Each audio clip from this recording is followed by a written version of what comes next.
Hi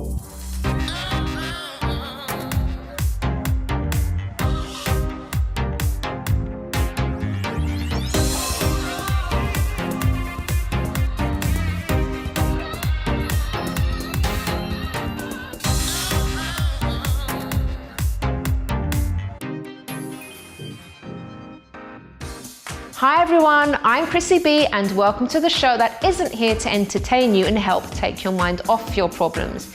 We are the UK's only TV show that's dedicated to mental health and well-being, and we help you tackle life's problems and make your life better with lots of advice, tips and inspirational stories. We have a packed show today which I'm sure you'll love. We'll start off by speaking to award-winning filmmaker Rachel Kaden, who's currently in the middle of a documentary about post-traumatic stress disorder, which was inspired after her best friend took his own life coming out of the army. She'll be telling us how she hopes this story will help others seek help. We then have on Dr Nihara Krause to give some tips on how to deal with PTSD. News correspondent Helena Chard will be bringing us positive news in this week's A Helping of Happy.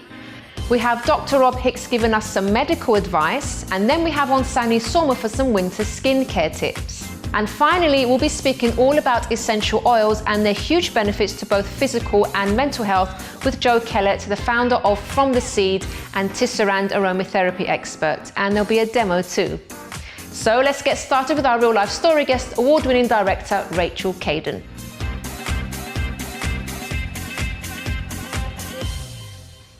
Welcome to the show, Rachel. Thank you for having me.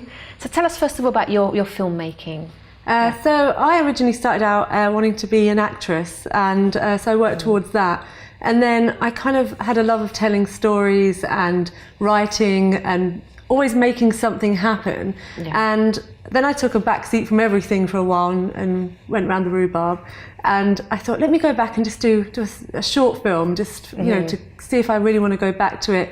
And I was on set and I thought, I need to just do this. If I could learn the technical side, there's nothing to stop me directing. Okay. And a month later, I signed up to university. Oh, that was quick.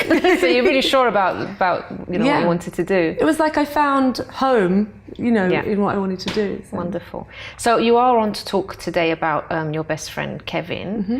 Can you tell us, first of all, what he was like? What was he like as a friend and as a person? So Kevin was, I mean, I always called him my little brother. We were just really, we had such a lovely connection, and he was a little pest. He used to love to wind me up and everybody else up, and he was just brave and fearless and kind and honest, and so no matter what he did, he was always true to himself. He never hid who he was. Okay. And how long were you friends for? Was it? So I've known him nearly 10 years. Okay. But again, felt like a lifetime. Oh, when you click with someone, that's how it is, isn't it? It's like you can't imagine life without them before and that stuff. Yeah, exactly. So can you tell us then what happened to Kevin and you know how he developed PTSD in the first place? Yes, Kevin was he was a soldier. He was in the 1st Battalion Royal Green Jackets. Mm-hmm. They later amalgamated to the Rifles, but he was very, very proud to be a Green Jacket.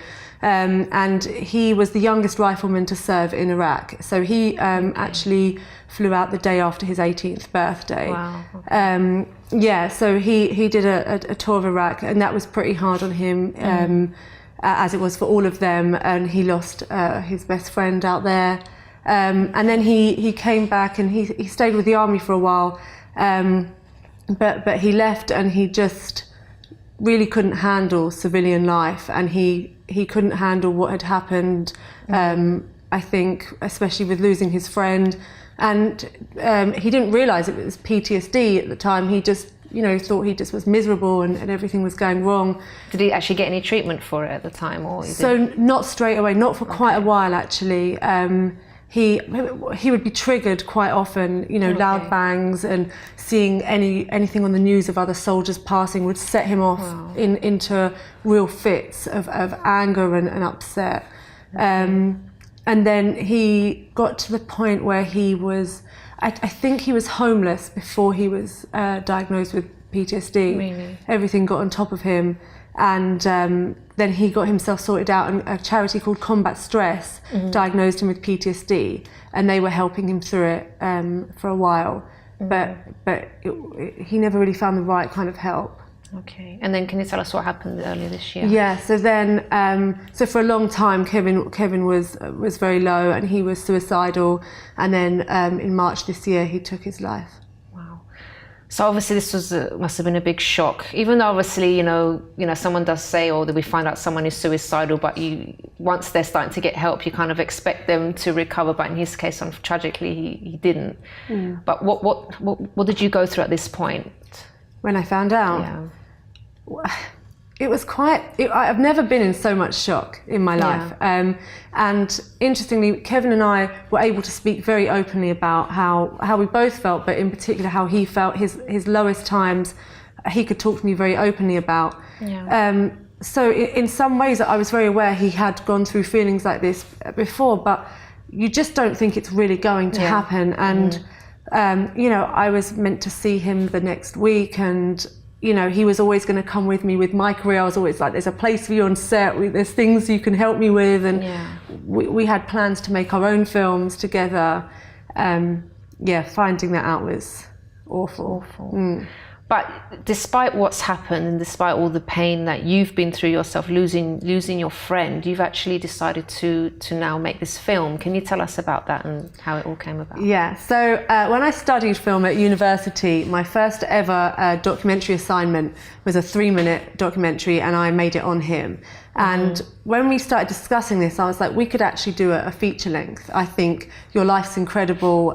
We should really help people. And he was really interested in helping people with PTSD and educating civilians in particular on what soldiers go through.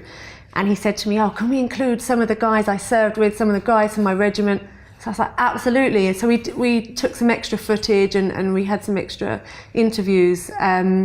And then once he passed, I was like, right, that's it. I've got to make our film. It's got to be done. It's become even more important now, isn't it? Really? Yeah. I mean, it's going to be part of his legacy, and even though I'm making it now, it's still created by the both of us. He will still be on the credits as such, and it's opened a gateway to meeting some really fantastic people. That are also going to be able to help a lot of others. Okay. Now it must be quite hard for you to carry on with this project without him, obviously, but in a sense he's still part of it, so what is that like? He is still part of it because I see him in everyone I speak to.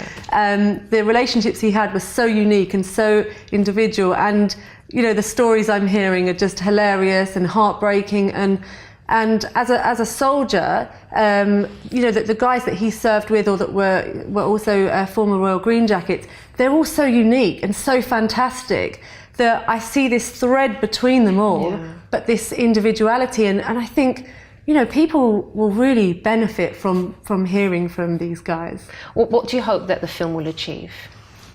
I hope, first and foremost, that it will allow, because it will tell Kevin's life story, I hope it will allow people to fall in love with him a little bit, just like we all did. And I hope the same with the other guys as well, because they're really good people. And I hope people understand the definition of a soldier, that it's not just someone standing saluting wearing camouflage, that these are real people. These are often young people taken, broken, rebuilt the way that the army wants them, and then a door is closed on them and they're left in a world that they now don't know, and they have a whole new battle once they do that. And some of them are doing amazing just by still keeping on going. But they need more help, don't they, when they come back? They need a lot more help. They need support, because effectively and Kevin says this himself, the army is their mother, that it is their father, it is everything to them. And then that door is closed and suddenly there is no one there like that. And if a child is taken away from their parents, we know the effect. And it's so similar. I can see you're so passionate about this, and I'm sure this film's going to be absolutely amazing. Thank you. Will you let us know when it's all done, and then we can maybe have another interview and you can tell us? That. That would be really good. I would love that. Anything you'd like to say to anyone, Rachel, that maybe is going through PTSD or is having those kind of feelings? First of all, a lot of people don't recognise that they're going through PTSD straight away, and especially with soldiers, it's all about man up and keep going. And actually, you can help other people by talking about your own sufferings. There are people out there that want to help. We've teamed up with a charity called Save Our Soldier, and they are so passionate about everybody they help. All they want to do is help. Sadly, Kevin's friend, shortly after Kevin took his life, John Paul Finnegan took his life, and his family have set up the John Paul Project, and they're trying to help people. And for them to be able to help people that are going through stuff will help them as well. So don't suffer alone. Talk about it, because you can actually, fundamentally a soldier wants to help people. So you can help people by opening up about your own suffering. Yeah, definitely. Rachel, thank you so much for coming to speak about everything. Thank you. Wish you all the best with the film documentary, and I'm sure it's going to be a great success. Thank you very much. Thank you. Thank you so much. Okay, everybody, so after the break, we're going to be speaking to Helena Chard, who will bring you some positive news in a helping of happy, and Sanni soon will be showing us ways to look after our skin in the colder weather.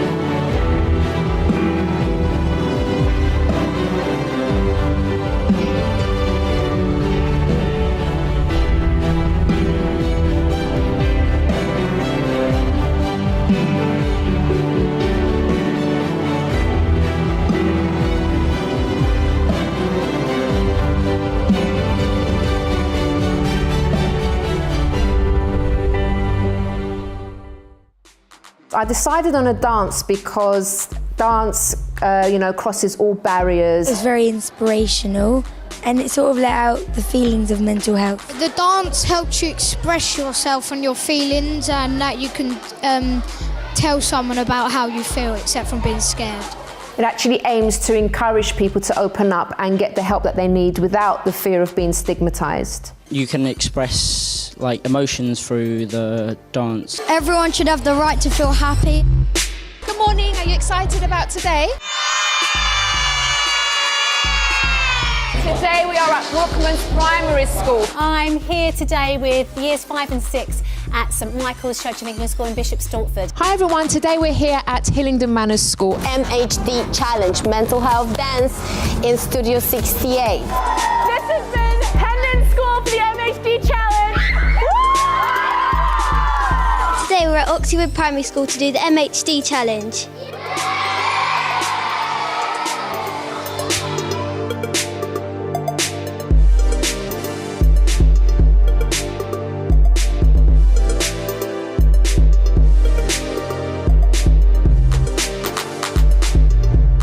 Because I know what it feels like to be depressed and feel heavy all the time, but I also know what it feels like to be on the other side and completely recovered. I don't want anyone to have to learn to live with depression and other mental health issues when they don't have to.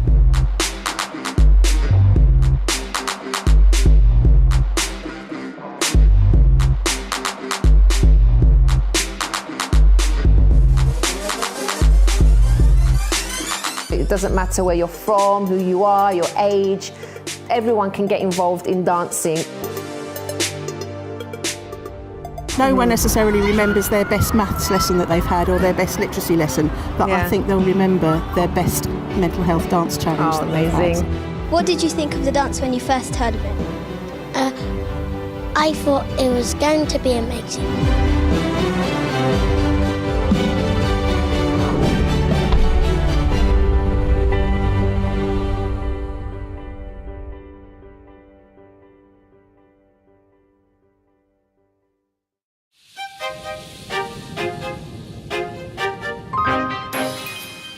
Welcome back to today's Chrissy B Show, everybody. So now it's time for our Psychology Matters segment, talking about how to deal with PTSD with Dr. Nihara Krause. Welcome to the show, Nihara. Hello, Chrissy. Lovely to be here. Lovely to have you on again, Nihara. Thank you. you. Can you tell us a bit about PTSD? What exactly is it and how does it occur? PTSD, or post-traumatic stress disorder, is an anxiety disorder, but it's a very specific anxiety disorder because it starts after somebody has experienced something very traumatic, very frightening, and that is really not part of normality, you know, so something that is very distressing and disturbing for them. Okay. It used to be thought that it only happened in veterans who went to the war, but actually we now know that that's not true, because PTSD can happen if anybody experiences something that is incredibly fearful. There's a number of diagnostic features. I don't know whether you'd be interested to know. But first of all, you know, if any of us experience something frightening, we will have a range of symptoms. That is not PTSD. So PTSD is after, when symptoms remain or develop after a certain period of time. Usually that's after at least 6 weeks of an event happening, but it can happen many, many years after. And you can have either something called, you know, sort of PTSD on its own, or you can have complex PTSD. And complex PTSD is when perhaps somebody has had several very traumatic or frightening experiences. And the symptoms that people have will vary, but usually they will include extreme feelings of anxiety, very often panic or panic attacks. There will be a re-experiencing of the trauma. So they might have, you know, sudden sort of flashbacks. They might suddenly feel like they're in that particular situation. There might be very disturbing nightmares. They might find it very difficult to do certain things that remind them of that trauma. So for example, if it was a car accident, they may not be able to go down that road. They may not be able to get in a car. So there's a range of symptoms that would identify it as PTSD. And how should someone deal with PTSD? What kind of help is available? Okay, so first of all, I think what's very important to keep in mind is that actually anyone with PTSD can be treated. It doesn't matter if your trauma happened when you were a child. So for example, if you experienced early childhood abuse, you can, even as an adult, have treatment and be effectively treated for PTSD. There are 2 forms of treatment that are what are called evidence-based, so they've had a very big research base. One is something called trauma-focused CBT, so it is cognitive behavior therapy but very much focused around the trauma, and it's quite specialized. But the second treatment, and I'm really pleased that you invited me on the show because this is a specialist area of mine, is a treatment called eye movement deprocessing treatment, which is EMDR. And that not many people offer it. There are only a few specialists who offer it, but it is extremely effective in helping people to recover from post-traumatic stress disorder. Now, I like the fact that you said the word recover, because it is always possible, isn't it? Yes, it always is possible. So if you think that you have got PTSD, I would certainly say go and see your GP and then ask to be referred to a specialist trauma unit. Wonderful. Nihara, thank you so much. And we'll see you again very soon for another topic. Thank you very much indeed. Okay, everybody, so now it's time to head over to Helena Chard in this week's A Helping of Happy.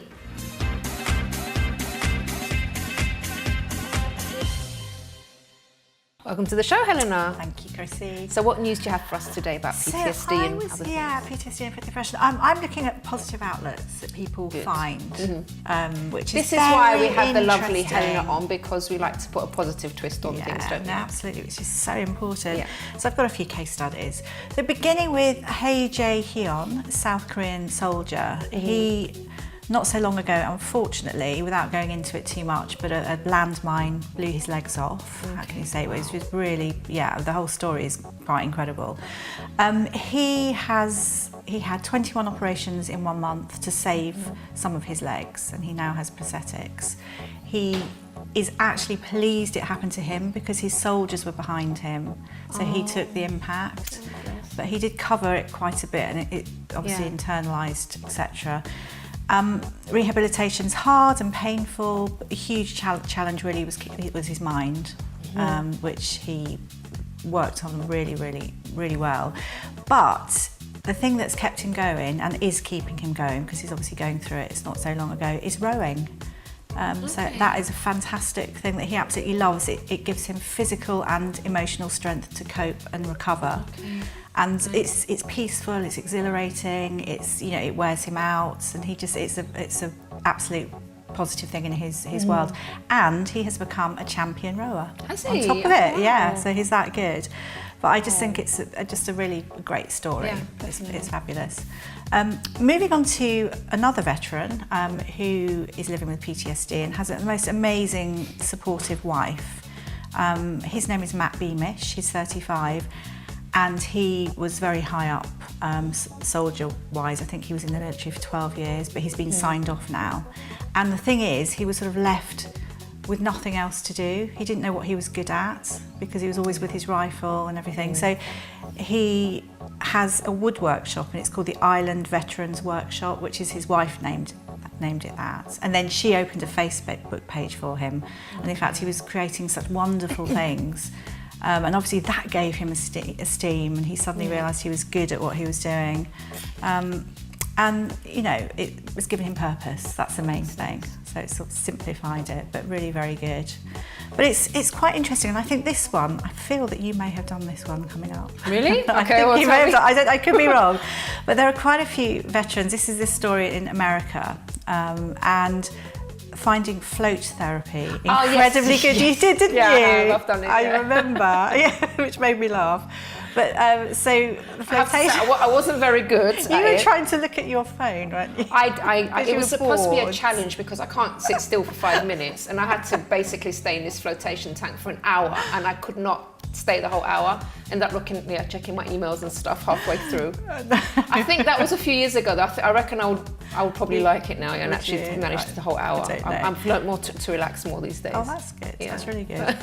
So the whole thing is you're sort of, I think it's Epsom salts. I think you're in, and you're in a little bit, but it's also body temperature, so you feel like you're floating. Really, you're floating and hanging there, kind of thing. There's so much salt in the tank that you just you can't. Sounds sink. great. So it's a sensory deprivation chamber. It almost makes me feel a bit panicky in a way, but it allows you to enter the theta state, which is a frequency just before you're in deep sleep. Yeah. So it's really, really positive. So many people, Wesley Hernandez, 33-year-old in Nashville, and he's saying he could live without it. In fact, he finds it very hard to get out because he feels so chilled. It is very really, nice. really great. Other veterans as well who love country dancing, which I found quite funny. I used to love country dancing as a kid. Yeah. I do.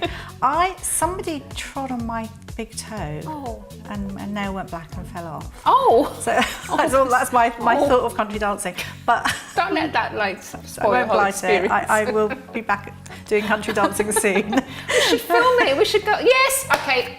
We're going to do this.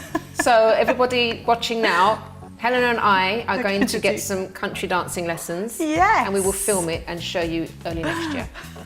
Are you in? That's good, I'm in, absolutely. Cool. I'm excited. So this is quite, again, it's something simple, and it's Deborah Denfield who believed in the power of dance. As we know, movement is really good. But one particular, Ted Spencer, his name was, he was completely isolated. He didn't move from his home at all, didn't open the curtains, but he now has a smile on his face, basically, because it's really worked. But they formed these special dances, especially for people with brain injuries and PTSD, and it really worked. Oh, that's good. Which is great, isn't it? Wonderful. Oh, we've run out of time, my Have we lovely. really? We have. It's just flown by. Best story. Thank you so much. Thank you. And we'll see you again next time. Absolutely. Thank you. Okay, everybody, so after the break, we have on Sanni Sorma giving us some winter skincare tips, and also we have a doctor's orders with Dr. Rob Hicks.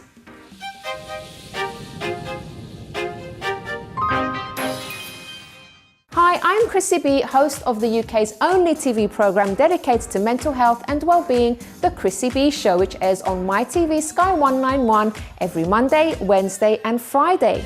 Follow our social media on YouTube, Instagram and Twitter at Chrissy B Show, and our Facebook page, The Chrissy B Show. For more information, visit chrissybshow.tv.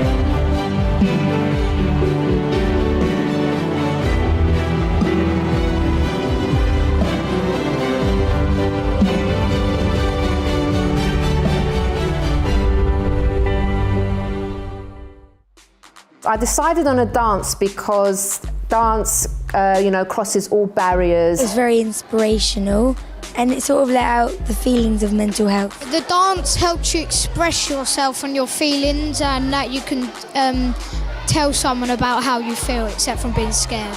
It actually aims to encourage people to open up and get the help that they need without the fear of being stigmatized. You can express emotions through the dance. Everyone should have the right to feel happy. Good morning, are you excited about today? Today we are at Brookman's Primary School. I'm here today with years 5 and 6 at St Michael's Church of England School in Bishop Stortford. Hi everyone, today we're here at Hillingdon Manor School. MHD Challenge, Mental Health Dance in Studio 68. This has been Hendon School for the MHD Challenge. Today we're at Oxford Primary School to do the MHD Challenge.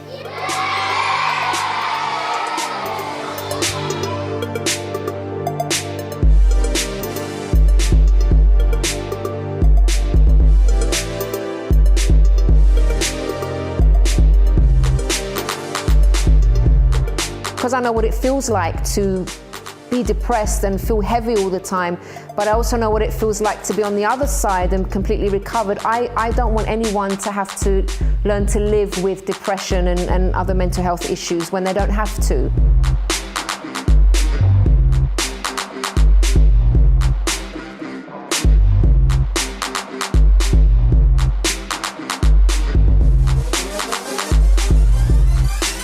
It doesn't matter where you're from, who you are, your age. Everyone can get involved in dancing. No one necessarily remembers their best maths lesson that they've had or their best literacy lesson, but I think they'll remember their best mental health dance challenge that they've had. What did you think of the dance when you first heard of it? I thought it was going to be amazing.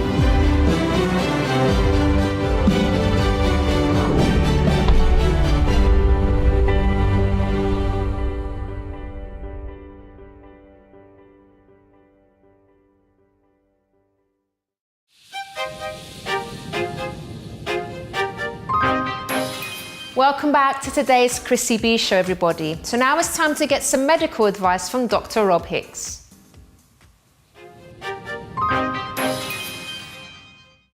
Hello and welcome to Doctor's Orders here at the Chrissy B Show. I'm Dr. Rob Hicks. Today I'd like to chat with you about stress because, let's be honest, we all suffer from stress at some point in our lives. It might be once or twice a year, but it could be more frequently than that. Now, a little bit of stress every now and then is good for us. It helps us to perform well, it keeps us on our toes, and if we find ourselves in a dangerous situation, it will help us get out of that situation safely. But what we don't want is that long-term, everyday, chronic stress that just grinds us down. Physically, that weakens our immune system, leaving us more susceptible to infections like coughs and colds. It also contributes to high blood pressure, which in turn increases our risk of heart attacks and strokes. From an emotional point of view, long-term chronic stress makes us more likely to suffer with anxiety, panic attacks, and depression. So how do you recognize when you might be suffering with stress? Well, there are a number of symptoms that people describe when they are under stress. Sweaty palms, for example, a racing heart, butterflies in the stomach, maybe needing to go to the toilet more frequently. I know when I'm feeling stressed, I get a tired pulling sensation around my eyes, which is basically my body telling me, Rob, you need to do something to relax and unwind.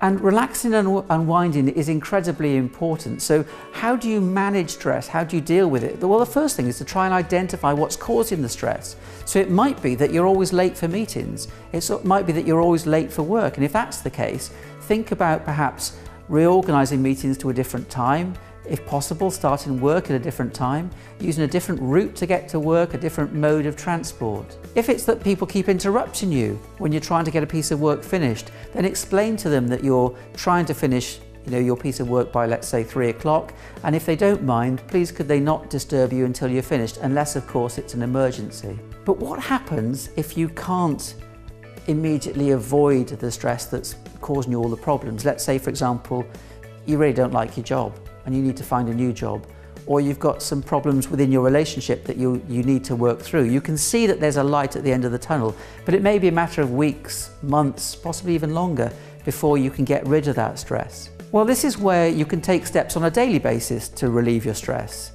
Exercise, for example, is very, very good at relieving stress. It releases the endorphin hormones that actually lift our spirits and lift our mood and help us calm down as far as stress is concerned. You might want to take 5 minutes out every hour is something I recommend to people to do something relaxing, and that might be simply making a cup of tea. It might be looking at some photographs of happy memories. It may be jogging on the spot. It may be doing some deep breathing exercises.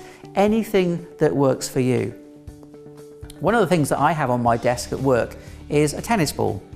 So if I'm finding myself stressed, I can reach for this, I give it a few squeezes, I might bounce it up and down, or if it's safe to do so, I might throw it against the wall and catch it.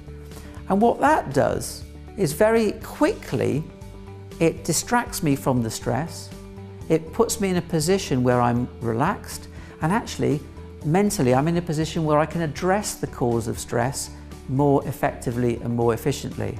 And I call that my instant distressor. And you may have something like that as well that you use. Again, a photograph of a happy memory, some music, a favourite passage in a book, anything that immediately moves you away from the stress and helps you to relax and unwind. In addition, to taking 5 minutes out every hour to relax and unwind, I think it's really important that we spend more time doing the things we enjoy doing. So I recommend to people that you take at least 30 minutes a day to do something that you really find pleasurable, that really makes you feel good. And don't feel guilty about doing that. It's called self-caring, and it helps you be more productive in the future, and indeed it'll keep a handle on stress for you. Now, if you find that you're under so much stress it's really getting you down, it's affecting your work, it's affecting your home life, it's affecting your relationships, and particularly if it's making you feel depressed, then please seek the advice of your doctor and get some help. Because the bottom line is, you can get in control of stress and stop it from controlling you. And that is doctor's orders. Thank you very much to Rob there. So up next we have Sanni Sorma with some winter skincare tips. Hi, my name is Sanni and I am the resident makeup artist here at the Chrissy B Show. And today I want to talk to you about winter skincare. I have a few tips for you on how to best take care of your skin during this kind of transitional period into the colder weather. Now, the first one is obvious, is amping up your moisturizing. And what I like to do is I actually like to introduce a serum. Now, this can be a serum, it can be an oil, anything you like, and then either mix it with my moisturizer, or sometimes if the serum is really watery, like the one I'm using here, I actually put it in first, wait for a minute or so, and then essentially seal it in with my moisturizer. So it kind of creates a barrier against the weather, and it also really lets the serum sink in when you put moisturizer on top. Another thing I like to do is switch up my cleansing and my toning routine. I like to switch to a really gentle cleanser, and also I actually go very basic with my toner. I go into a rose water, so it's super gentle on your skin. It hydrates at the same time. Stay away from anything with like drying ingredients, alcohol, things like that on your toner that will dry up the skin even more, because it's not only the cold weather, it's also the combination of going from central heating outside and the changes in temperature, and alcohol is really not going to work well with skin during these months. A big favorite of mine is sheet masks. So this is kind of a special treat that you would maybe do on a Sunday night watching TV. This is again adding more moisture into the skin. Now, sheet masks have been humongous in the last year or two, and so pretty much every pharmacy has like their own selection of sheet masks, even supermarkets do, and just play around, find one that you like. I do enjoy kind of mixing them up a little bit, but afterwards as well, really moisturize your skin. And during the winter months, get in there, massage the products in to make sure that everything sinks in. One thing that people do forget about is sunscreen. So you think that when it's winter, you wouldn't need to think about sunscreen, but actually the sun can be quite harsh, and often in the winter it comes from a low level, so sunscreen is important in the winter as well. I drop my 50 SPF to about 30, so I'm not necessarily using a sunscreen quite that strong. And on kind of rainy days, my foundation does have a little bit of a sunscreen on it, so I rely on just that. But try and remember that even though it's cold outside, it doesn't mean that the sun doesn't, it still does exactly the same amount of damage. So just be mindful of that. And last but not least, this is a very recent discovery for me. It's actual masking for lips. Now, you can kind of get little masks that are sheet masks that are cut into a lip format, but I have been enjoying, this is actually a butter mask for lips, and it is super thick. I put it on at night and you layer it incredibly thickly, and it works better, I find, than just a lip balm or 2 different lip balms combined. When you put a very thick lip mask on and in the morning you wake up with perfectly moisturized lips, and I don't know about you, but I certainly get chapped lips throughout the winter months. So those are my quick tips for winter skincare. I hope you enjoyed them, and I am gonna see you again next time. Thank you very much to Sanni. So after the break, we'll be speaking all about essential oils and discussing the huge benefits to both physical and mental health with Jo Kellet, the founder of From the Seed and Tisserand aromatherapy expert. And there'll also be a demo.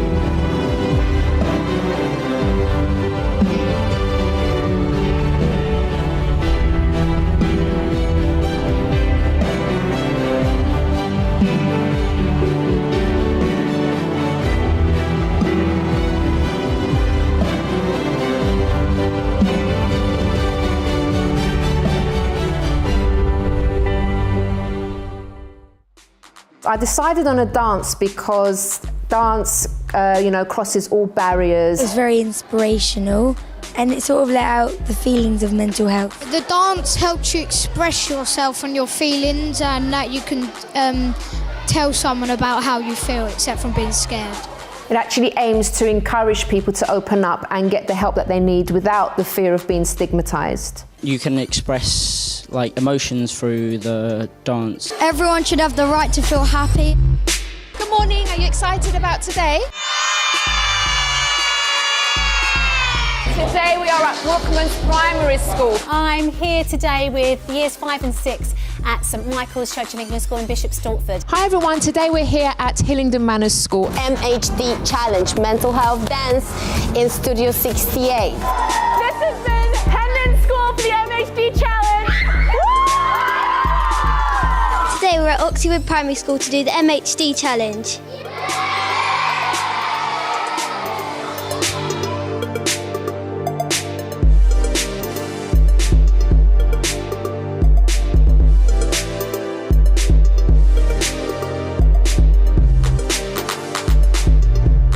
Because I know what it feels like to be depressed and feel heavy all the time, but I also know what it feels like to be on the other side and completely recovered. I don't want anyone to have to learn to live with depression and other mental health issues when they don't have to.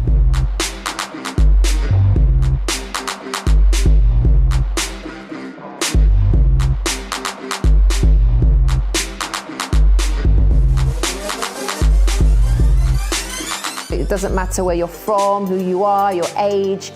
Everyone can get involved in dancing. No one necessarily remembers their best maths lesson that they've had or their best literacy lesson, but I think they'll remember their best mental health dance challenge that they've had. What did you think of the dance when you first heard of it? I thought it was going to be amazing.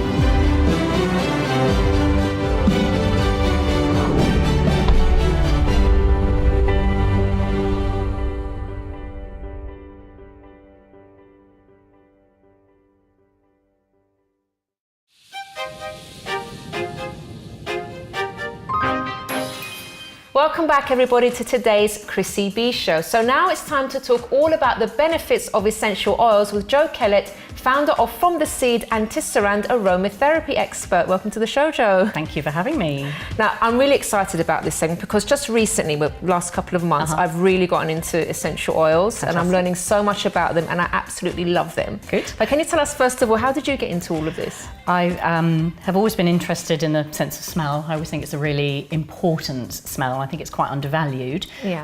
I used to work in the theatre before I was an aromatherapist, and I got really poorly. And of course, the show must go on. So the wig mistress on the show, she was really into her essential oils, and she gave me a couple, and it really helped me get through my cold and my sort of flu-y virus. And I was like, oh, this is interesting. Yeah. And I've always loved massage, and they do go hand in hand. And I'd kind of got to the end of my sort of love of the theatre, and I wanted to do something new. So I trained as an aromatherapist and have never looked back. Amazing. You actually trained with Mr. Tisserand himself, did, yes. I trained at the Tisserand Institute 24 years ago now. Oh, okay. So yeah, I've been doing it for that long, and I love it. So Jo, what are the actual benefits of essential oils? Why should we use them?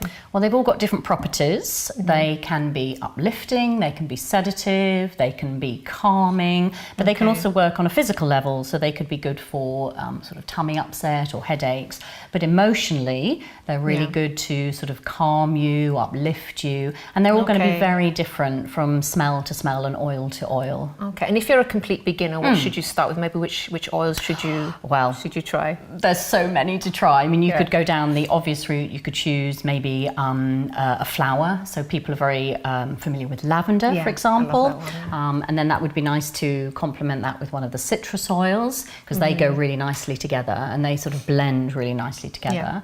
And that way you're sort of, starting your journey and into smell and sort of seeing what goes with what. Then you could sort of look at all the different oils. There are oils from woods, there are oils from the roots, there are oils from seeds and grasses, and they've all got different particular properties. Okay. And the great thing is it's completely natural as well. At least, they are completely natural. They are extracted from a single botanical source.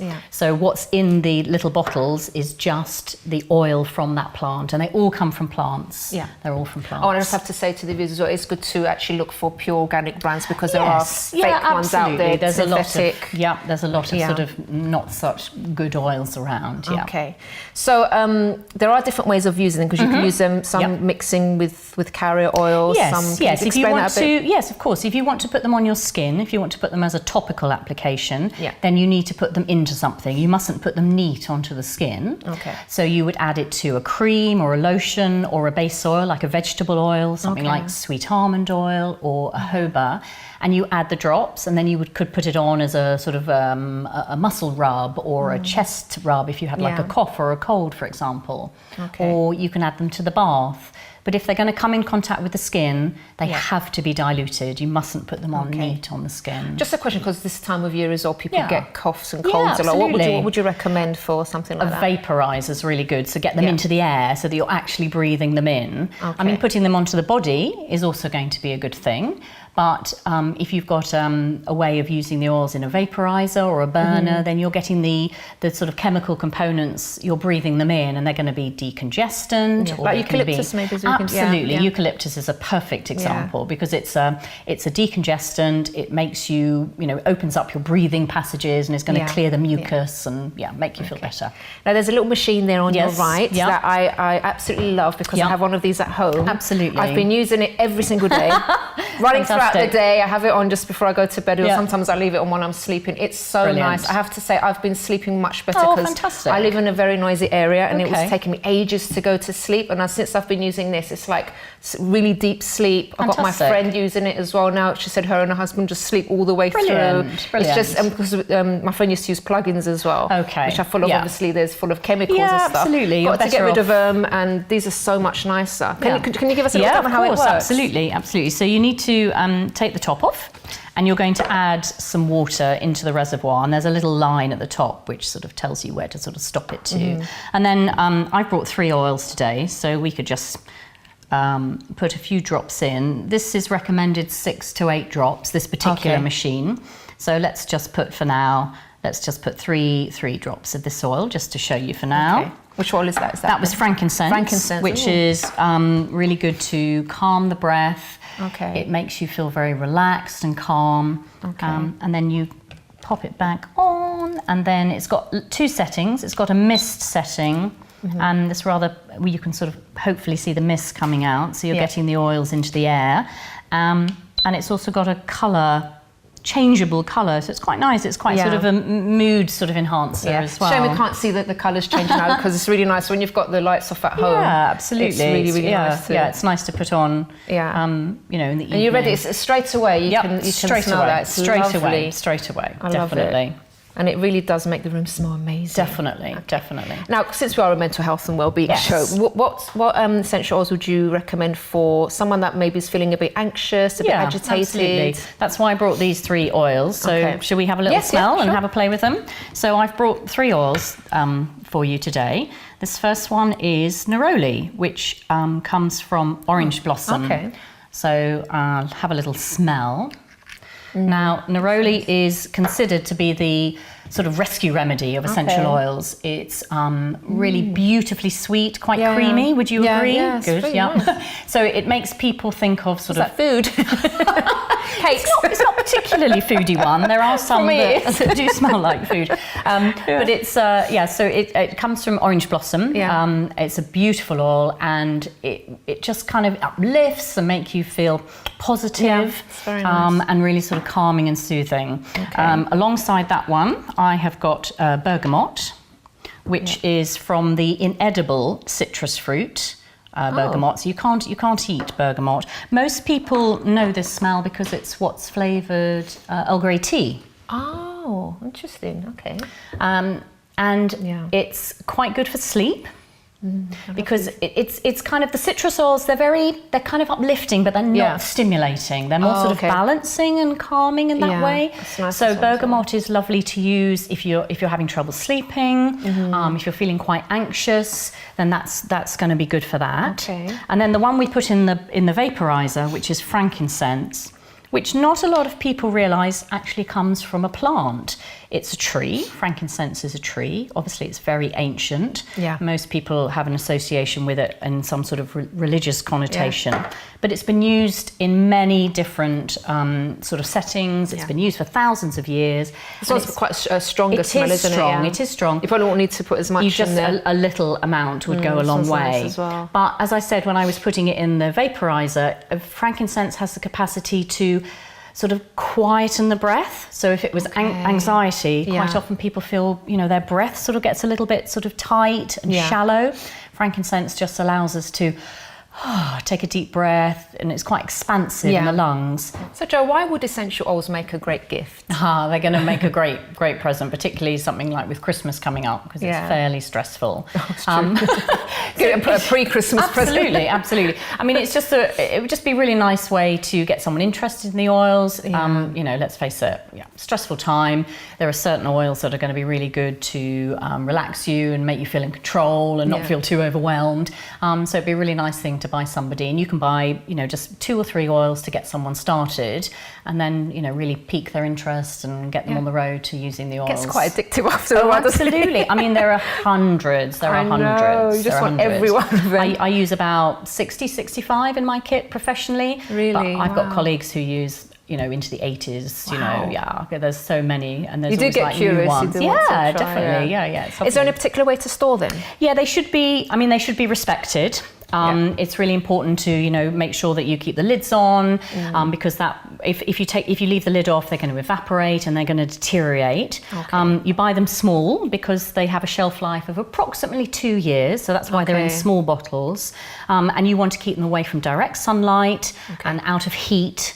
I mean, you can keep them in the fridge, but that's more of a sort of using for therapeutically if you were an aromatherapist, because then you have to bring them out of the fridge to bring them up to room temperature, really. So keep them out of the sunshine, away from direct light, away from kids, obviously, away from pets. And just sort of, use them and enjoy them. Brilliant. Well, I shall continue enjoying mine, definitely, and I'm going to experiment with different ones as well. Jo, thank you so much. Not at all. Thank you for asking me. And thank you also very much to Tisserand for sending me one of these amazing gifts. Absolutely love it. And we'll see you again soon, hopefully. I hope so. Yes, thank you very much. Thank you. Thank you. Okay, everybody, so now it's time to go to my thoughts of the day.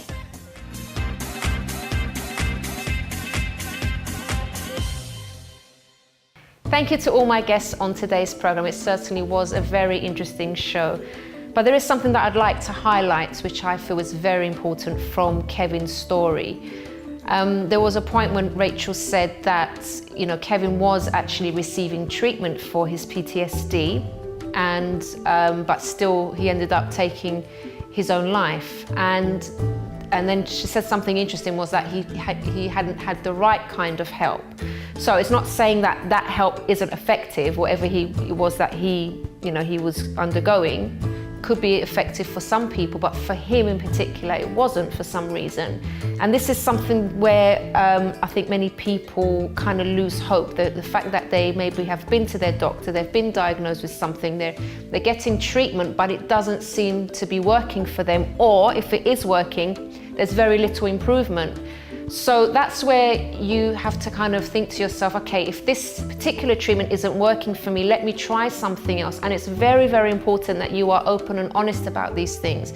If it's not working, say it's not working and look elsewhere. Find maybe another charity, find another avenue to help you deal with your problems and overcome your problems, because obviously something like PTSD, if it's left there and treatment's not working, or maybe you've not even sought treatment at all in the first place because maybe you haven't recognized that it's really PTSD. But if you're feeling negative and you feel like there's some kind of trauma there, go and see someone. If you've already seen someone and it's not working, see someone else. Don't give up on yourself, because there is always some kind of help that will work for you, definitely.